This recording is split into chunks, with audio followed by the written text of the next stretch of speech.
Okay, so pharmacies aren't going to like me for telling you this, but modern drug delivery is flawed. Find out why in this episode of Goggles Off as I interview Professor and Department Chair in Biomedical Engineering at the University of Texas at Austin, Dr. Tyrone Porter. Dr. Porter's lab focuses on creating advanced drug delivery platforms to push the bounds of modern therapeutics. Dr. Porter also touches on his unique experience as a minority in the science and engineering field and his pathway to professorship. We also cut loose and talk about Dr. Porter's hobbies, including a love of music, the ability to craft cocktails, and brew craft beer. All that and more in this episode of Goggles Off. Guys, I had so much fun interviewing Professor Porter in this episode. He's so charismatic and down to earth, and obviously extremely brilliant, and all this came together for a very relaxed and fun conversation between him and I. So I hope y'all enjoy listening to the show as much as I enjoyed recording it. And hey, audio only listener, if you're listening to the show via audio only, what are you doing? There's a whole video portion of the show now on YouTube. I spend hours and hours and hours recording video, editing video, and making all these custom visuals to help facilitate y'all's understanding of the science. So please check us out on YouTube so you can have the full experience. And yeah, I hope you guys love this show. Thank you so much for listening.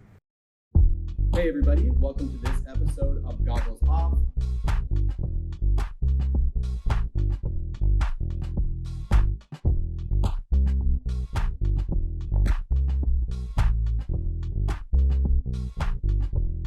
Take them goggles off.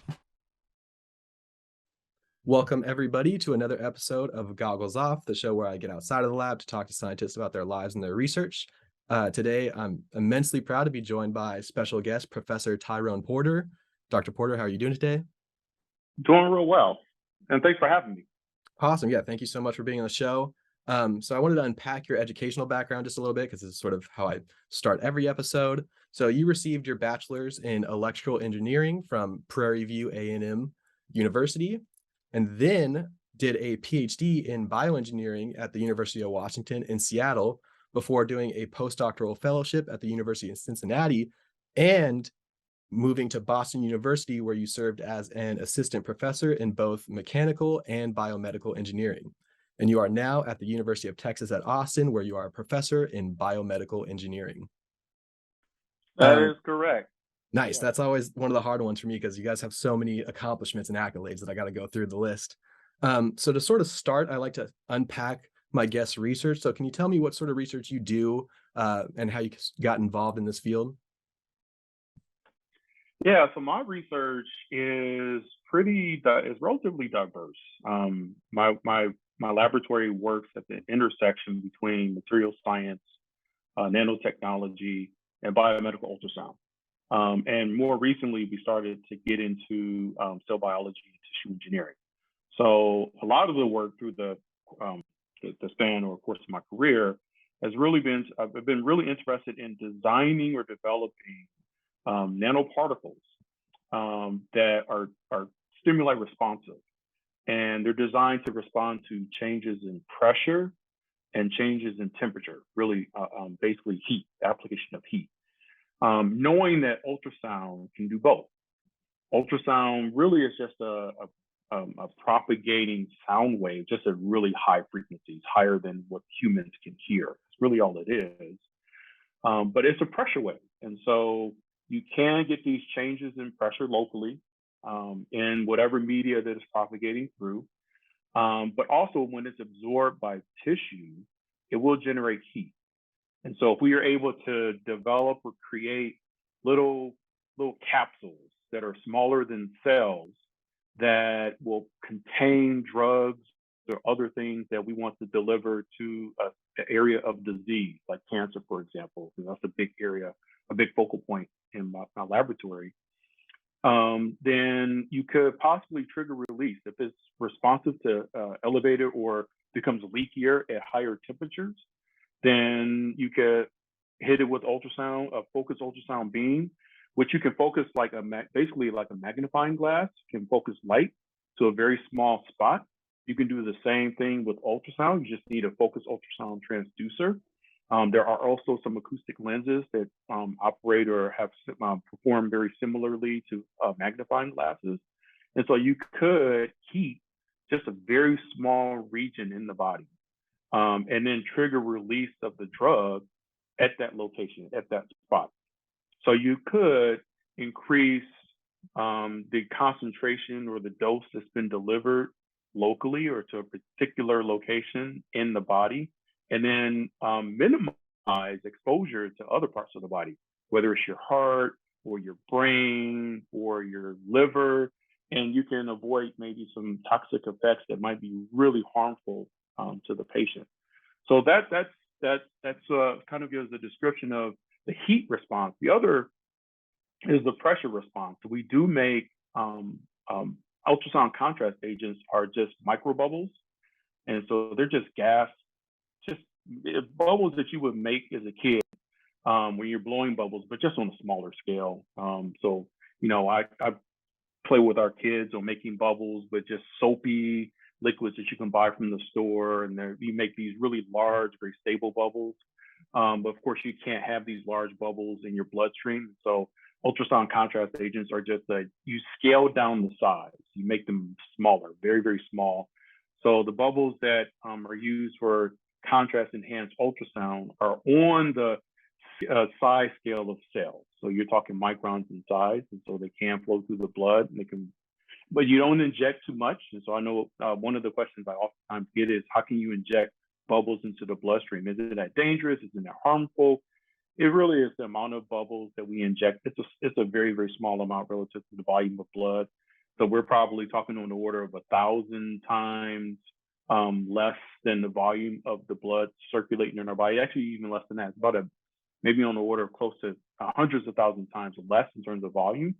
So it gets diluted out really fast, and it also gets cleared out of the blood really, really quickly as well. But bubbles are really responsive to changes in pressure, and so they will oscillate. And when they oscillate, they can, much like a guitar string, when you pluck a guitar string or you hit a piano key and it hits the string inside the piano, it resonates or radiates a sound wave. It's the same thing with these really small bubbles. Because they are so small, the frequency is proportional to the size. So it's actually inversely related. So a smaller bubble will radiate a really high frequency sound wave. Once again, it's that a frequency is higher than what humans can hear, but you take an ultrasound probe and it can detect or receive that high frequency sound wave, and you can now use that as part of like the image construction. Mm-hmm. And so it's used for diagnostic applications. Contrast enhanced ultrasound is used in really being able to improve upon reflections you get from blood. So you can actually look at blood. You can estimate blood circulation based on the flow velocities for these bubbles in the blood.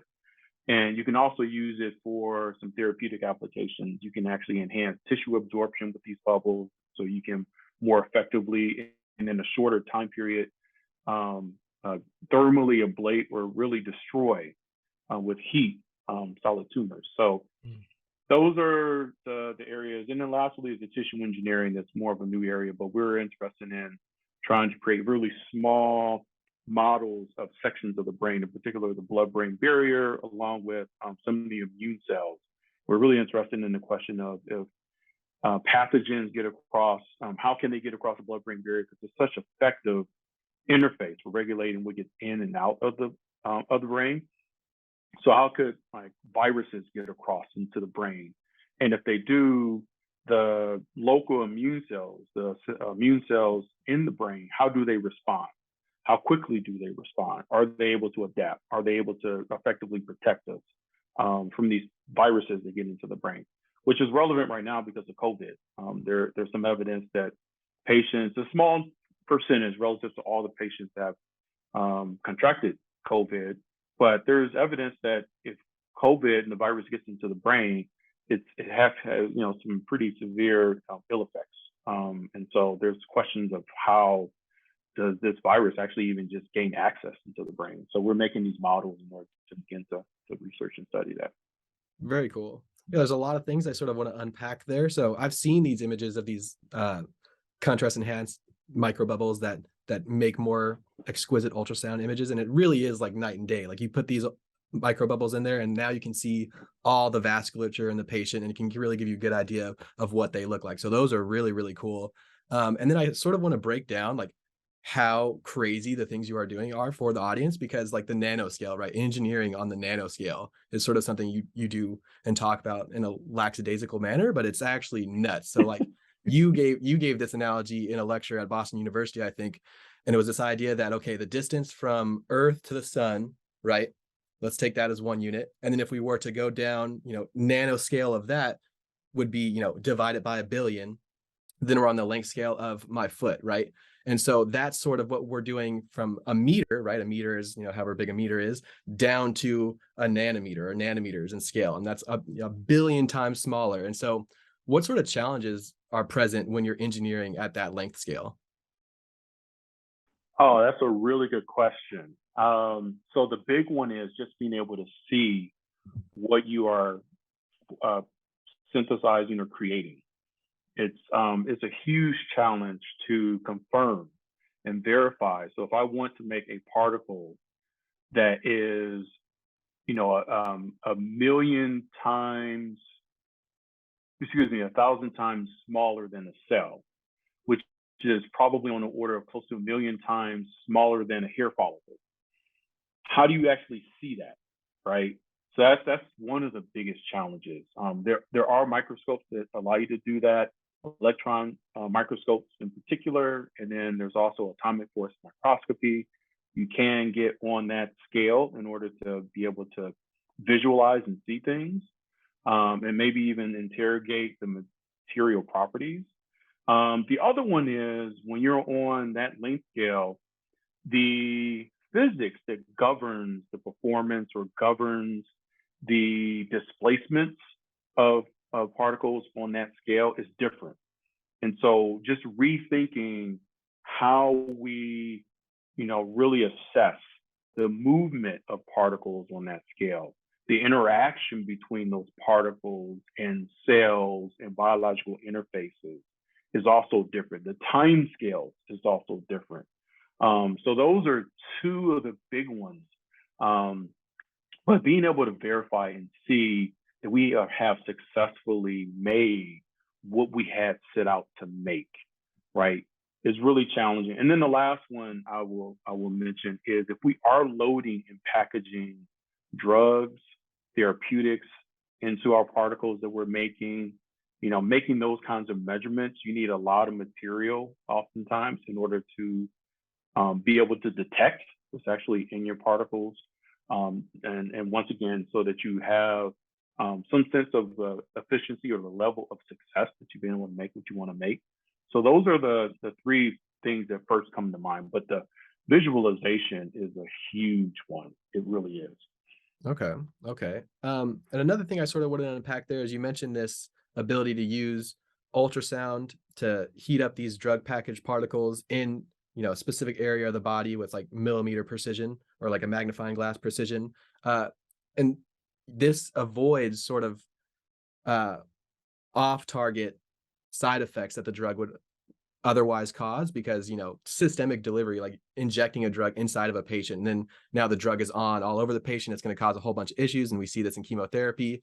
And so this is something really interesting about nanomedicine, is this idea that you can turn the drug on only in the areas you want to turn it on, to selectively treat only the area you want to treat. And that's, I mean, what could that do for patients? Oh, it can be a game changer, because as you mentioned, the systemic toxicities, and anyone who has a family member, a relative, or a friend who has been diagnosed with cancer and has been treated with chemotherapy. I mean, chemotherapy really is just poison. It is one of the standards of care, standards of treatment for cancer. It is used to treat most cancers. If not, I would probably have to give a lot of thought to what type of cancer does not receive, or cancer patient does not receive chemotherapy, even if they have surgery to try to cut out as much of the tumor or the cancer as possible. Most of the patients are still getting treated with chemotherapy. So, and as you mentioned, chemotherapy traditionally is just injected directly into the bloodstream. And so it just circulates throughout the entire body. This is actually, to be honest, is really important for patients that have advanced or metastatic cancer, because that is cancer that has now spread to other parts of the body. So if you have lung cancer, it originates in the lung, but it can spread to the liver, it can spread to the brain. And so how do you try to get to those, those different regions in the body in order to kill off the cancer as best you can? So chemotherapy, certainly it makes sense. You want to treat these cells with poison. They're designed to preferentially treat rapidly dividing cells. So I want to definitely stress that point for the listeners. This is not poison that kills any. It will kill just about any cell you can gain access to, but they preferentially will kill rapidly dividing cells. That's why you see people who are receiving chemo, hair falls out, because your hair, for anybody who's ever had a haircut, within like literally 2 days, you're like, I thought I just had a haircut, because your hair grows back just so quickly. So any rapidly dividing cells, you hear about people having nausea and vomiting because your stomach lining, the cells in the line in your GI tract turn over more quickly than other cells within the body. So trying to minimize and reduce the exposure is something that researchers and scholars have been pursuing for a number of decades now. They've had some success. There are some nano-based, drugs where, as you mentioned earlier, you can turn on. You have some control. Like, you basically have on-demand release of these drugs, and you want to really just release them spatially. You just want to release them only in the tumors. So there's been some success, but it can be a game changer, because you could, in theory, you could kill off the tumor. And then, you have patients that don't lose hair like they do currently, don't have, these vomiting scenes, and they don't have crises. You can have pain in your joints. There's some drugs that are actually can be toxic to the heart. And the liver is basically your sort of clearance organ, or one of the primary clearance organs. So many of the things that's in your body, that's in your bloodstream, this waste and whatnot that's not supposed to be there, the liver does a really good job of clearing it out, and it processes it. So it gets into your liver, and the cells in the liver processes it, tries to break it down, and then releases just as waste. But there can be toxic effects in the liver. And then lastly, you hear a lot of also patients who are getting chemotherapy, they're more vulnerable or susceptible to viruses, just like a cold, a common cold, or a flu. And it's because the poison because your blood cells are actually, you're replacing your blood cells every few days. I think your red blood cells, it might be more like closer to a week, but you're replacing your blood cells on a regular basis. And so the poison is in the bloodstream. So they are more susceptible because they're exposed to these poisons as soon as they're injected, like literally immediately. So you hear people that white blood cell count goes down dramatically, and the white blood cells are the first defender for any of these viruses or bacteria that gets into your bloodstream. So you hear people that they're just much more vulnerable to bacterial infections, and also viral infections, and so they have to be kept in the hospital just to make sure that they don't succumb to some other disease other than the cancer. Okay, so it sounds like these nanoparticles and this nanomedicine, combined with the ability to turn on the nanoparticles with stimulation from ultrasound, has the ability to potentially alleviate a lot of these off-site issues that chemotherapy and other drug treatments cause. So that's really, really cool. I'm curious, when did you decide you wanted to be an engineer? When did that fascination start? And when did you, because you made the switch from electrical engineering to biomedical engineering, how did that happen? Yeah, so my fascination with science is really from science fiction, partly for two things. One is science fiction films. I'm a big science fiction nut. Star Wars, Star Trek. I can even take it back even further than that. I wouldn't say further than that, because Star Wars first came out in like 1977. a kid. So I've always been fascinated with science fiction. And then secondly was computers. So when I was really, I would say, reaching puberty as a kid, so the early to mid 80s, computers in the home really burst on the scene. So if you look back at the history, you or your listeners, you know, personal computers, desktop computers, that was not a thing late 1970s, maybe very, very early 1980s. And of course, Apple and the Macintosh from Steve Jobs. The Macintosh in particular really burst on the scene in the early, like 84, 85-ish. But video games simultaneously burst on the scene. So Atari, what was the other one? The Commodore system. Before you had these with the mouses and the joysticks, you had to go to an arcade in order to play those kinds of games. But number two, you might have these fantasy games where you had to type in. It was all text-based. It was not graphic. It was not visual at all.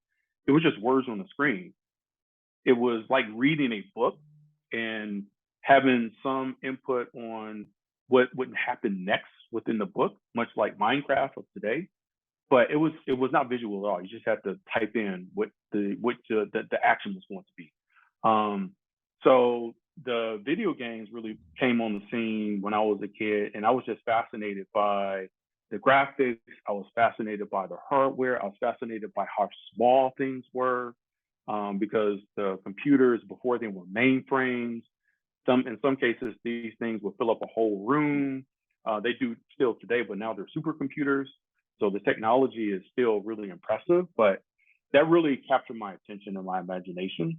So originally, I had aspirations to be a hardware or software engineer in the computer industry. And Apple has really become really an innovative company, and I've always, much like everyone else, people had iPads, iPhones, iPods, Apple Macintosh computers, iMacs. Before I got into biomedical engineering, I actually had an interest and I aspired to actually work at a company like Apple. I probably would be much richer than I am now financially, but I've been, in terms of I'm richer, I would say, from recognizing that the things that I work on could have such a positive impact on people's quality of life, and being able to possibly help cure a person or help prolong a person's life. That has been very enriching, and so I've enjoyed that.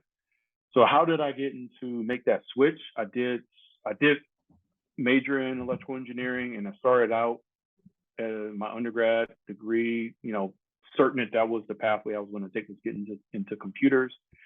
And then I had a couple of professors that really did a tremendous job relating some of the very sort of didactic, sort of math heavy, boring things that we were getting in the classroom to real life, real world applications.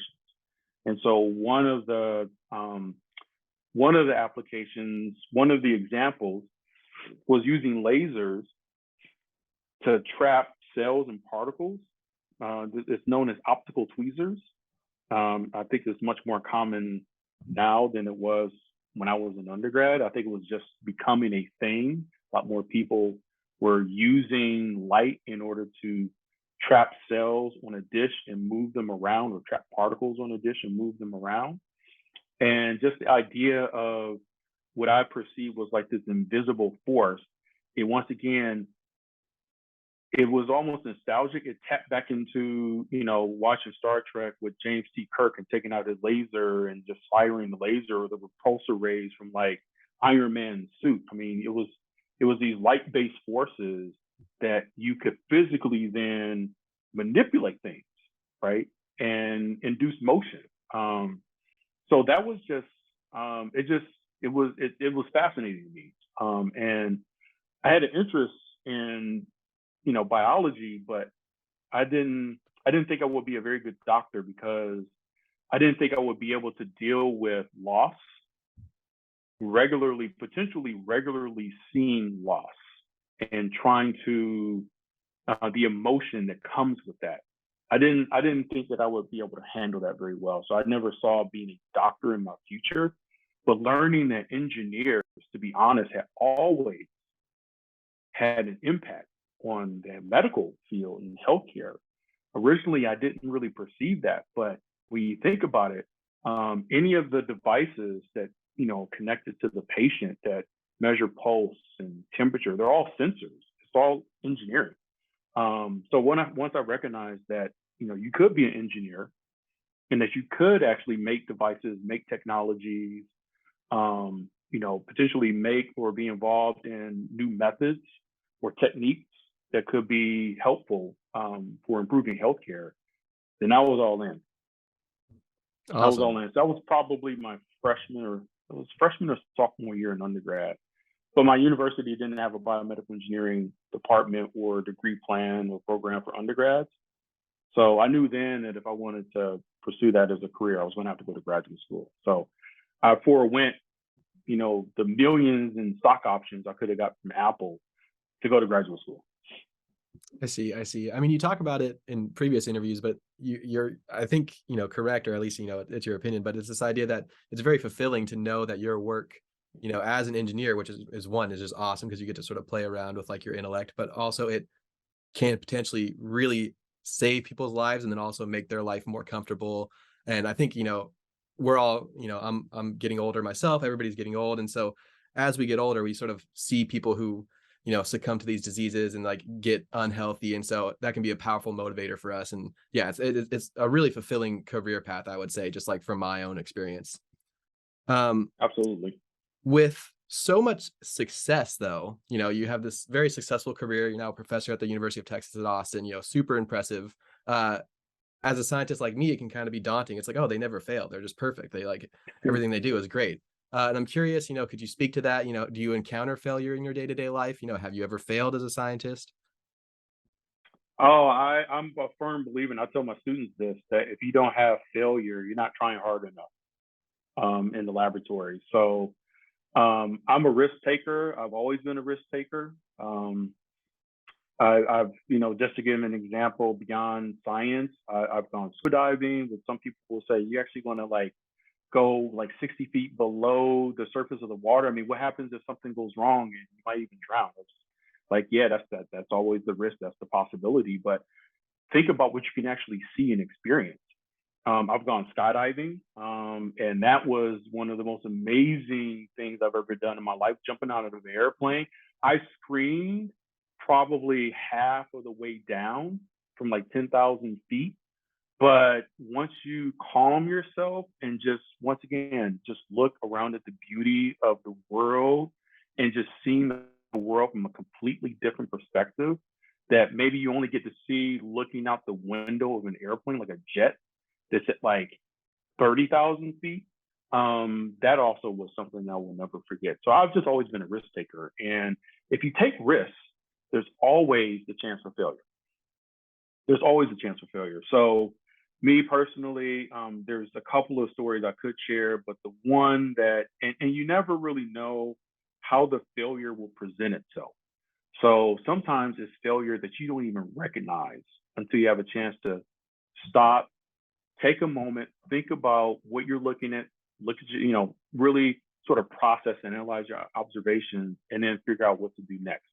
So one example I actually gave to my students recently was running experiments as a graduate student, was testing out this new idea with a high-powered focused ultrasound transducer that could do some of the things that we were talking about earlier. You can heat up tissue by tens of degrees, right? And so you can get to a point where you can thermally, just by heat, you can kill tissue. You can kill cancer. You can kill a solid tumor. And the transducer I was using, I wasn't getting the same results, I wasn't making the same observations. The performance was just different in terms of the experiment, the measurements I was making was just way off. And I just felt like maybe I just wasn't driving the transducer hard enough, or maybe I was adding in some other agents into like this cocktail, and the results were just, I was just not having any success at all. And it was frustrating. I talked to my advisor. We weren't really sure what was going on. And I finally recalibrated the transducer. And calibration just means that I can take the transducer, I will send a signal with a known electrical amount of electrical power. And that should give me, once I've calibrated the transducer, that should give me a certain amount of basically sound energy or sound pressure level. And I had calibrated the transducer months prior, maybe even a year prior, and everything was going well. And then all of a sudden, my results just didn't make any sense. And they weren't even nowhere near or even close to being comparable to the results I had. And so I recalibrated the transducer and discovered it was working at like 20% efficiency compared to what I had measured a year prior. And I had basically lost something like months, at least 3 months worth of work. I mean, I was also being stubborn because I know I had made these measurements with this same system, with these same sort of electrical power levels driving the transducer in the past. So I'm like, I should get the same results. I haven't really changed anything within the system. It's just that the system was not performing and behaving the same way. It just that basically sort of, I had broken it. Explained to my advisor and, we moved on, but that was failure that I had to really sort of deal with. It was a moment of failure, and that wasn't the only moment of failure that I had as a graduate student, but that's the one that, I remember vividly because it wasn't only just failure. I was failing multiple times over a span of a couple of months, which is like I just wasted part of my time as a graduate student. But I learned at the same time from the failure. I learned that it's actually a good thing to recalibrate your transducer every so often, right? That the systems and, even though it looks like a very robust, hardy piece of equipment, it can break. And not just because, you dropped it somewhere or not because you spill water on it. It's just because you operated to the extent and the limits of its operation parameters. And that's basically what we were doing, right? We were just driving it so hard and for so long that it just ultimately just kind of failed on its own. So recognizing that these systems are not invulnerable, they're not so hardy that they can't fail, was actually a very, very important lesson for me that I've actually been able to carry with me and share with my students whenever they have to deal with these kinds of failures. Yeah, I mean, one thing I say on the show often is this idea that as a scientist, I'm sort of a professional failure. And it's because Yeah. it can be really difficult, like you said, like in a span of just a few months, failing over and over and over again, it can get kind of debilitating. But I think what makes a good scientist and, somebody who, makes it is this idea that, hey, like failure is going to happen whenever you're at the forefront of, a field or whenever you're trying to advance like humans' understanding of something.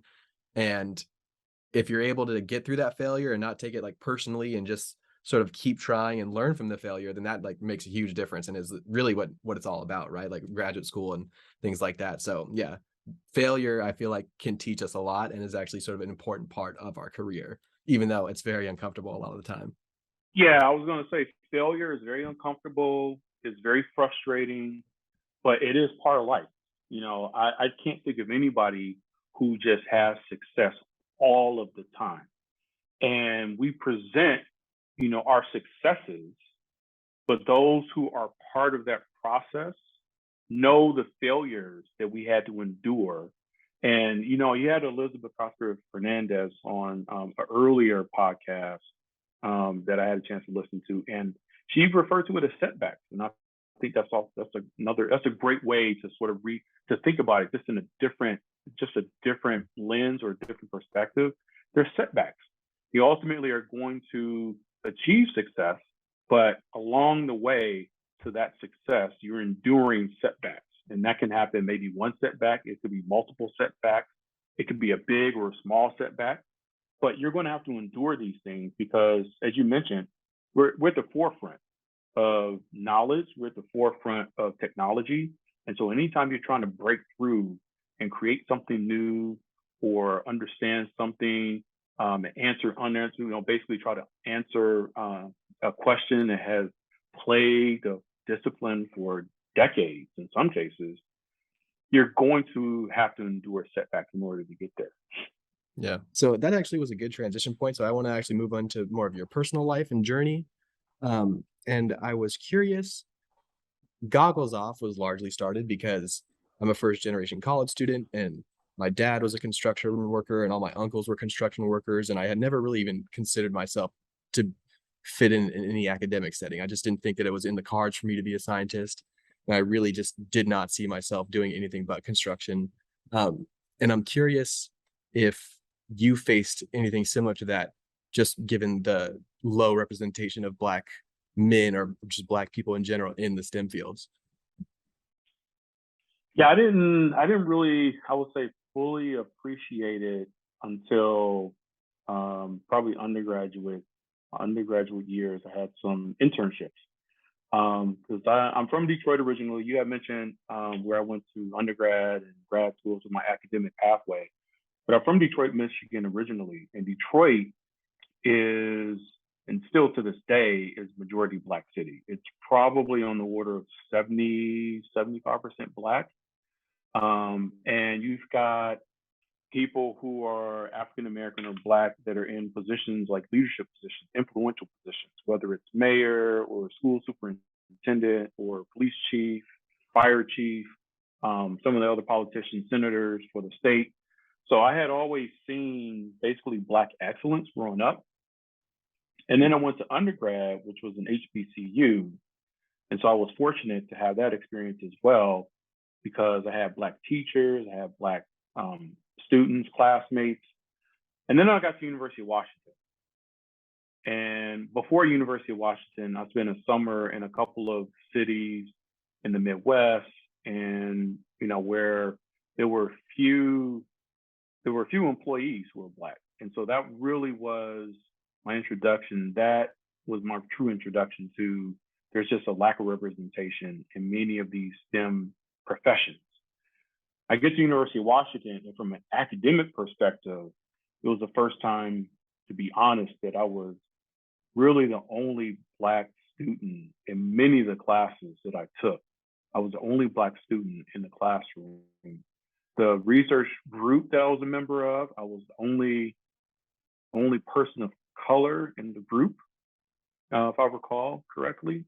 And that was over like a 6-year period. So that really was, what's the best way to say it? That I think that was something that most people had experienced before their age of 24, 25 years old. It was new to me. And so it was a shock to the system. You hear about culture shock. It was a real culture shock for me to actually have to go through that. And then the acoustics, the field of acoustics, biomedical ultrasound in particular, there's very low representation. There might be nurses that know how to operate ultrasound machines and maybe some doctors, but representation is really lacking in acoustics. And so I'm one of few when I go to meetings that's giving presentations or sharing sessions. So I see it now, and I've learned how to navigate through the space and how to be comfortable in my own skin and comfortable with who I am. It takes time to get there, but I've come to this place where I do feel comfortable. I do feel confident. I've got a lot of supporters that through the years have been very supportive, really helpful with helping me reach my full potential, and so it's been a journey. Yeah, one thing you mentioned just being comfortable in your own skin. One thing that you mentioned in a lecture you have on YouTube was this idea that you walk into a room of people who are a part of the acoustical society, and these are your colleagues, these are your peers, but you still had this in the back of your mind, like, oh, will they accept me? Like, will they see me for just the color of my skin and like put me down to one dimension, or will they realize that like I'm actually a very esteemed scholar and like a thinker, and that I totally belong here? Yeah, no, that certainly happened. Like, it's when I first got to University of Washington, I was really concerned and worried that people would reduce me down to one trait. And there was, at that point in time when I started at the University of Washington, there actually was a petition. There was a bill that was added to that was voted upon my first year, and that was to basically eradicate affirmative action programs in state-funded, either state-funded universities and also state-funded organizations that could hire people. So making and hiring decisions or making admission decisions, race could not be a factor, right? So there was a petition that was started right when I first arrived, and there were a lot of debates. There were a lot of speaking engagements where people came and talked about this, that, you know, these affirmative action programs, people are only selected based on the color of their skin, their racial identity, without even asking the question and looking at the transcripts, and talking with these people, some of the applicants, you know, getting a good sense of what their background is, what their stories are, have they had any success, what's their academic preparation, what's their professional preparation. They would communicate that they are inferior, and there's no reason why they should be hired over someone who, to be honest, is part of the majority. That's from the majority white society. There's no reason other than the color of their skin and the racial identity. They're inferior. They have always been inferior. And so, when I hear that kind of rhetoric, it's hurtful. But if you hear it enough, you start to ask yourself, is that something that people are always thinking about me? Is that the only thing that they see? And what will I have to do to prove myself? And should I have to constantly prove myself? I don't think about it as much as I used to. But it's something that used to always cross my mind when I was a student and a younger faculty member. I mean, that's not something I've ever had to consider in my life. I've never had to think like, oh, am I in this position, because of my merit or because of something else? And that just sounds ridiculously challenging and just like sort of insidious that it could creep into like your thoughts and make you sort of second guess yourself. But I think it's pretty clear, like from taking your class and like here on the podcast and all the crazy things that you've done, like you're obviously like brilliant. And so I don't know, I think it's silly for anybody to question you or your like belongingness. And it's part of the system, and that's something that maybe hopefully your listeners of the podcast can maybe appreciate. It's just part of the system. The system was sort of designed and structured that way. Once America was like officially, formally founded after the Constitution was signed into law to govern the country, it's always been baked into the system. That's not saying that people inherently are bad or racist. The system was designed to support one demographic more than others. And in order to maintain that, those who are in positions of power then have to basically provide this narrative that there is a caste system and that it's a racially designed or race-based caste system. That has to be created in order for people to say, well, yeah, they are inferior, and so therefore they can be treated a certain way, or they should be excluded from certain opportunities and be okay with that. It's almost like going to war. You have to make someone the enemy. You have to create this narrative that they are less than. And once that gets into the system, it's hard to get that out. No, definitely. And that sort of leads me into my next question. It's this idea that throughout your career, you've really been like involved in like many leadership positions for diversity, equity, and inclusion in the sciences, like groups that support this. And I'm curious, like, you've sort of already touched on it, but why is this so important to you? And why has it been sort of a staple of your career, despite it being sort of a lot of invisible work that you don't necessarily get a lot of credit for? Well, I do it because I'm trying to combat the system. I'm trying to transform the system. And so the success is I continue to have success. And that is actually is communicated, is sort of shared with the broader community. I do think that begins to change some hearts and minds. It I don't think it will change all hearts and minds. And as I assume these positions, these leadership positions, it puts me at the table for either changing policy, making adjustments and modifications to the system. I am really, really interested in how can we change or transform the institution? How can we transform or revise the system so that the system is more equitable, so that the system is more inclusive? I feel like that's something that Ruth Bader Ginsburg, RBG, I feel like that was something that she really embodied, right? That was a major motivation for her. She was passionate about doing it from the seat of the Supreme Court, all right, for the United States. The same thing with Thurgood Marshall. He was able to sit at the seat where he can't make decisions that alter and transform the system. I am nowhere near, I think, as influential as those two giants in American history are, but I can try to do that at least within biomedical engineering. I could try to do that within bioengineering. I can try to do that within acoustics. So if I'm creating programs, I'm creating initiatives, I'm spearheading initiatives, I'm rallying people around these initiatives, bringing more people to the programs and to the, basically the whole process and being involved in trying to modify, alter the system. I think ultimately we can't have success. The last thing I'll say about it is, even though I had positive role models, my father, some of my teachers, professors, Benjamin Carson, before he became a politician, was a huge role model for me, not only because he is a doctor, probably one of the most accomplished neurosurgeons, pediatric neurosurgeons in history. He's also from Detroit, which I learned when I was in high school. He came and spoke at my church when I was growing up. And just to know that he came from Detroit and to hear his story and the struggles he went through was really impactful, really influential.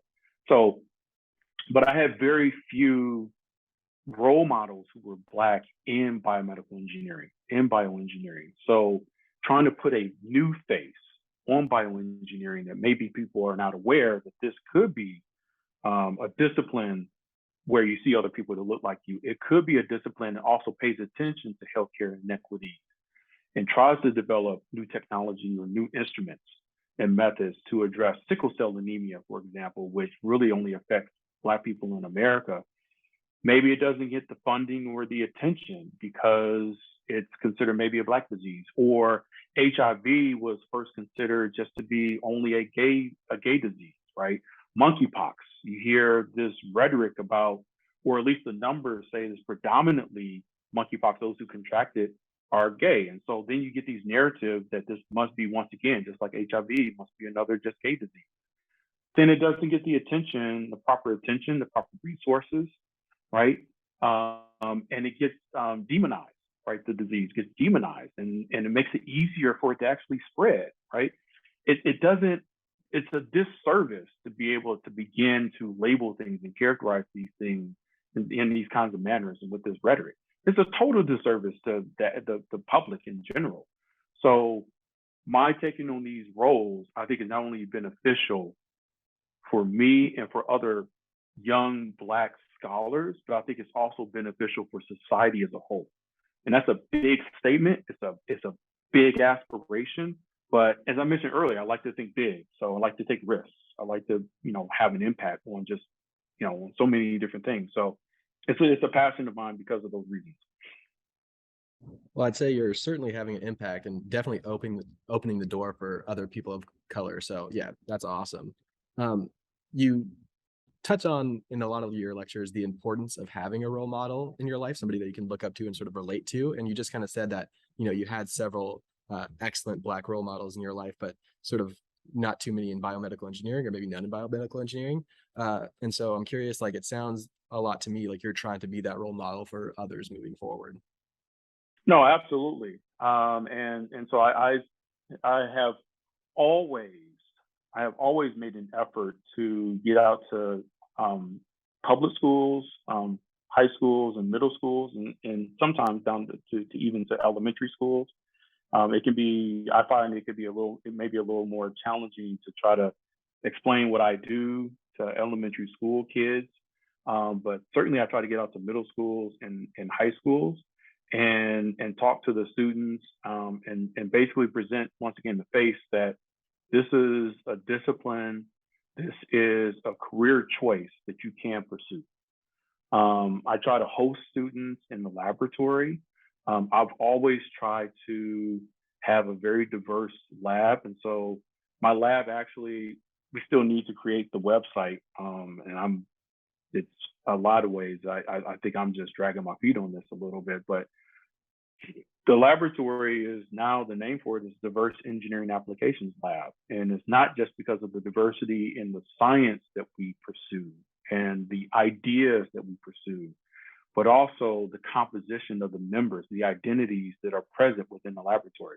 I want it to be very clear that it's an inclusive place, it's a welcoming place. And so whether you have physical disabilities, whether you are a first-gen student, whether you are queer or bisexual, or whether you're a person of color, or a Native Alaskan or Native Hawaiian. I've had people in my lab who are from all walks of life: Black, Latina, Latino, queer, Native Hawaiian, Asian, have all been a member of my group. And I think it makes it, it not only enriches the science, but also I believe that it enriches that personal growth while you're in the group. I think we are constantly growing as people. And to think that you get to a certain age and then you peak, right, as a human being, I think we're constantly evolving and maturing just based on our real life experiences.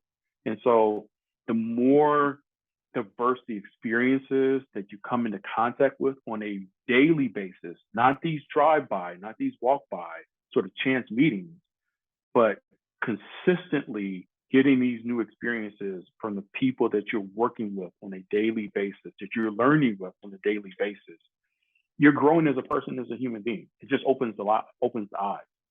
We don't always have to agree.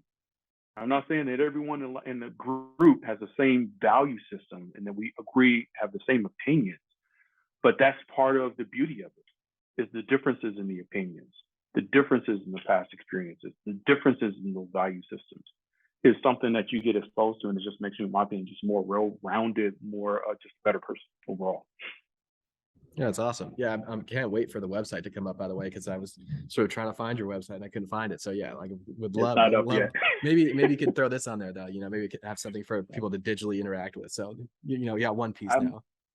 I'm actually looking to have one part of it that is more of like almost like a social aspect, or information aspect. I just haven't figured out what the title would be. And so like podcasts and connecting with these kinds of podcasts is something that I would like provide a access to for people that are just visiting the website. Awesome. Yeah, I mean, I think it would be a good way for, when I was applying to UT Austin, I was sort of looking at different websites and I was like, oh man, I wish I could just watch a YouTube video about this or like listen to a podcast about this, because it's sort of a lot to go through for every single lab. So it's kind of a daunting task to like have this dream to like aspire to be this engineer. And then, you don't see a lot of people who look like you in that profession. That must be just an incredibly challenging thing to like pursue. And I'm curious how it feels. I've like met your children and they're sort of in that age of just like, they like to play video games. They like to play, they're just like in that rough and tough stage. But what does it mean to you to like be able to serve as an example for your kids as to what a scientist or an engineer looks like? Oh, it means the world to me. I would say my dad played or served that role when I was growing up, because there's this misconception that Blacks can't are cannot, where I'm looking for here, are not good mathematicians, and that math is sort of, they're not prepared to succeed at math. And my dad had, I think, a master's degree in mathematics. And so, having conversations and getting tutelage from him for some of the math courses that I went through in middle school and high school, whether it was algebra or trigonometry. And he was able to demonstrate and show to me that you could be Black and really be excited about math. I was really excited about math. I think part of that was due to my dad, and also be really good at math. And it wasn't just my dad, his brother, my uncle, who also worked at a university in Ohio, he was really, really accomplished in mathematics. And so those were positive influences, just kind of reinforced that I could be successful and I could actually be really, really good at mathematics. And you really need to be good at mathematics to really get into engineering and to really get into physics and really enjoy physics, right? So, I look at having a similar impact on our kids. And so, we've had little engineering kinds of, or physicsy kind of little projects at home that I've done with my sons. One is 9 and the other one is 5. He'll be 6 later on this year. And so we've done one, and we've tweeted out. I've actually posted this on Twitter where they've taken like eggs, and if you dip and leave an egg in, I think it's vinegar overnight, it basically cross-links, that albumin that's just underneath the shell. So you can actually take the shell off, and the egg is bouncy now because you've cross-linked the albumin is the protein that's in the egg white. And so you can actually take an egg and bounce it. You can't throw it on the ground. It'll just bust because it's still got the egg yolk on the inside. But our kids actually took this and they're just mystified, right? That you can take this egg that normally you crack it and it just spills out. It's just liquid. But now you can take this egg and just leave it in vinegar overnight. And all of a sudden you can like literally bounce it to each other lightly. You can bounce it to each other on the table. So we've had videos of that. And then we bought our son a programming robot, where it's very, very sort of basic, straightforward programming where you can program as a caterpillar. You can program the caterpillar. He had a nickname Pill. Like my oldest comes up with these really great nicknames for the toys that he has. So he took caterpillar and shortened it to Pill. So we just called it Pill. So you can program these caterpillars to navigate. So you can give it these instructions to move forward and turn right and turn left, and then turn left. You can actually have it go in a circle. And so he was learning how to control the movement for this caterpillar just by telling it and prescribing what it was going to do. And he was really excited about it. And he had a lot of fun with friends that would come by. And so he would show what he was able to accomplish and instructing or prescribing what the motion was going to be for the caterpillar. But it's all engineering. It's engineering at a young kid's level, so that they can have an understanding of what they're doing and just the idea of what programming. Now we can tell him what programming is. When you program, you actually are giving instruction for a device or a computer. You're giving instructions, a set of instructions that are then carried out. So he actually won or was recognized just this fast. He just finished 3rd grade. He was recognized as, always curious, always asking questions. And so he was given this like science award and science recognition. And I think my wife and I have some hand in the fact that he likes to ask questions. He's very curious and he has a curious mind about science. It's rewarding. It's actually so funny that you mentioned this vinegar egg experiment, because like me just being the degenerate that I am, I'm on YouTube a lot of the time, and I found this experiment on YouTube the other day, and I was like, oh, that's really cool. So yeah, I guess me and your sons are like both astonished by that. And then I guess I got to come to your son next time I get a pet or something, because Pill, the caterpillar, is just like such a good name. So like that's like terrific. He is amazing when it comes up with nicknaming things. Yes. So one thing I wanted to also ask is just, get to know you a little bit better. So what do you like to do in your free time? I mean, if you ever have any, like, I think I've gathered some things from your Twitter account, like cocktails, craft beers, like, I know you just went to the Kendrick Lamar concert, so you must like music. So yeah, can you tell me a little bit more about like your hobbies? Yeah, I'm big into music. That's also something I would say that came from my parents, but also growing up in Detroit. I grew up as Motown was kind of winding down its presence in Detroit. Motown ultimately moved or relocated to Los Angeles. So I think most of the music in the 70s and 80s that came out of Motown was made on the West Coast. But when it first started, right, Motown was founded in Detroit. And so the music scene in Detroit was incredible. And so my parents were really into music. And so my dad used to play Stevie Wonder, Marvin Gaye, Gladys Knight and the Pips, Prince. He used to play Prince all the time.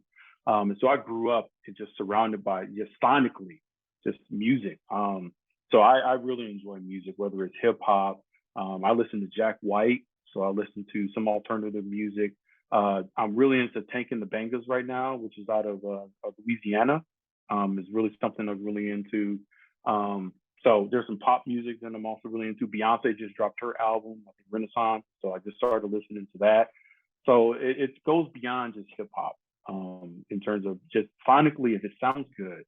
Silk Sonic, oh my God, they have a residency in Las Vegas, and my wife and I have talked about, man, would it be awesome to go see Bruno Mars, Anderson .Paak, and Silk Sonic perform right in live and in person.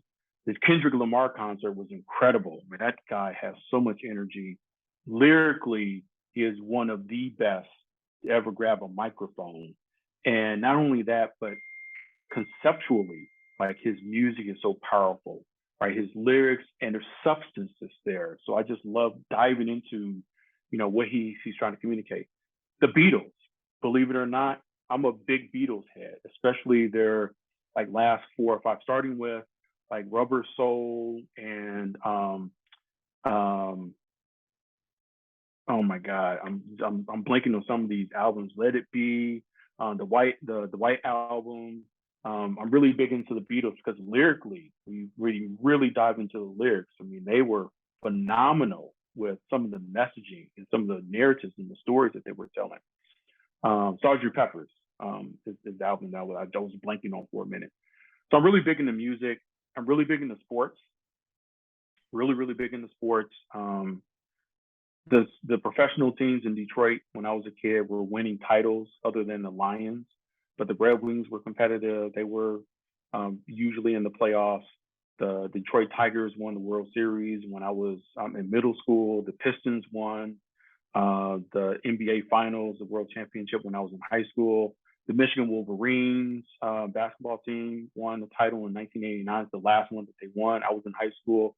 So I was constantly just watching like really top level, top flight competitive sports. And I love being a competitor. So I enjoy watching and playing sports.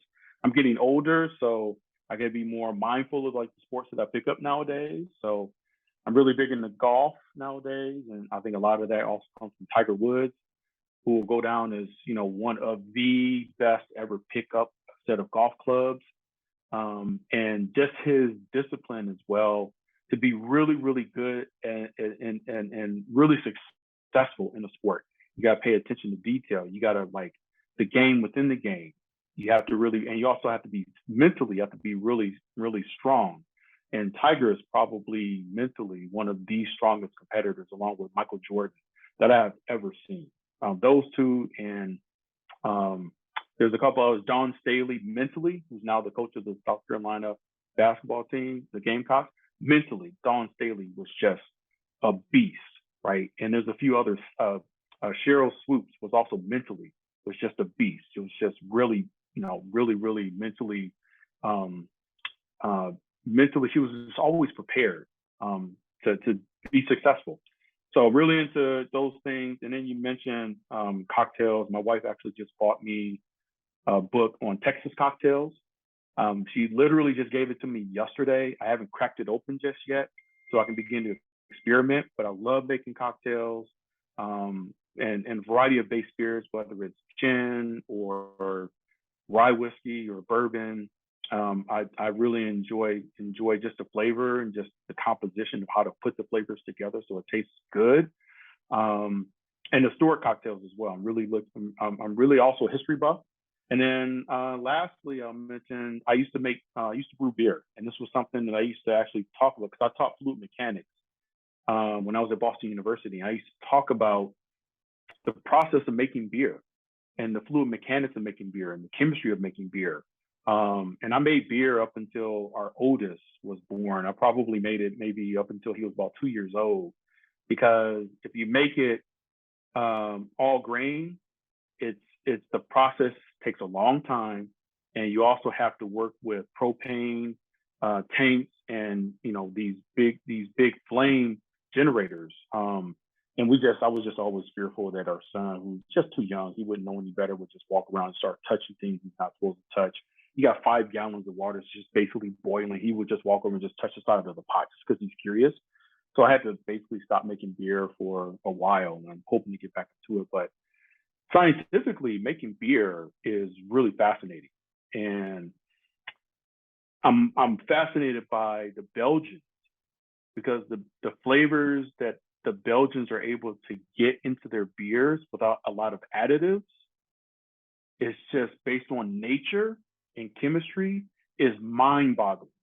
If you taste a really good Belgian beer, you'll get clove, you'll get banana, you'll get some fruit flavors like apple, you'll get some other fruity notes.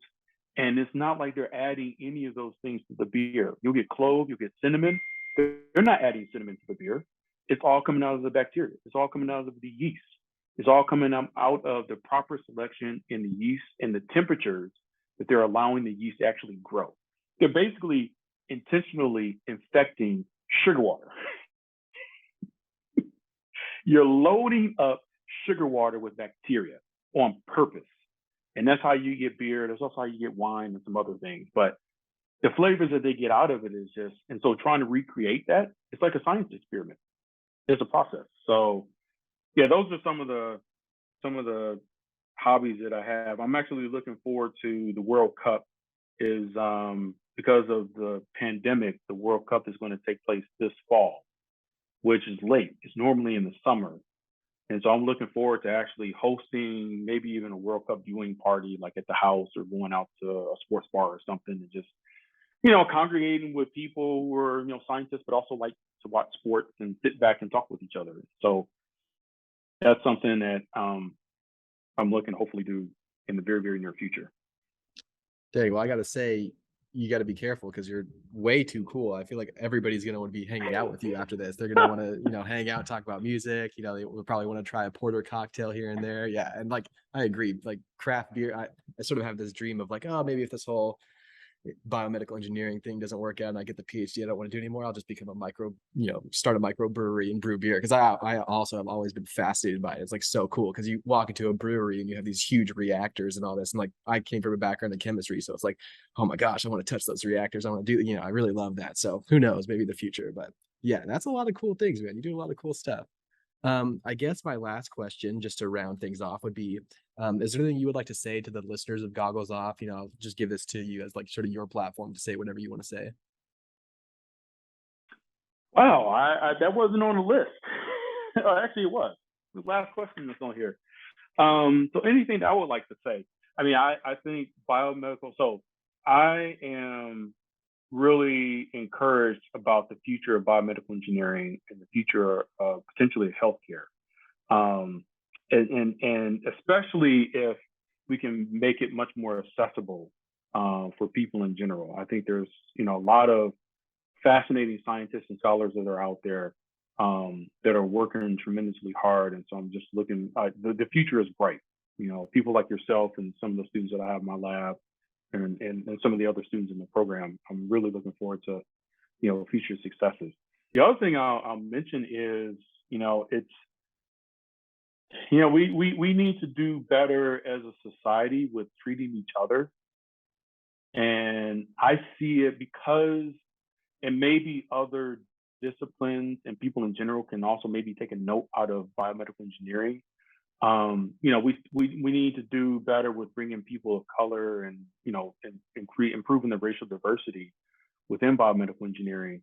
But because biomedical engineering at its very nature is interdisciplinary, is multidisciplinary, it requires people from so many different academic backgrounds and so many, broad base of experiences to work together. It's sort of the rainbow coalition of science. And so it could serve as an example of what's possible, that people can come together from different backgrounds and find common language and find something that they can be anchored by, that there's a common goal and a common vision, and have a level of success. And my hope would be that that will serve as an example for people in society, not just within the sciences, but within society in general.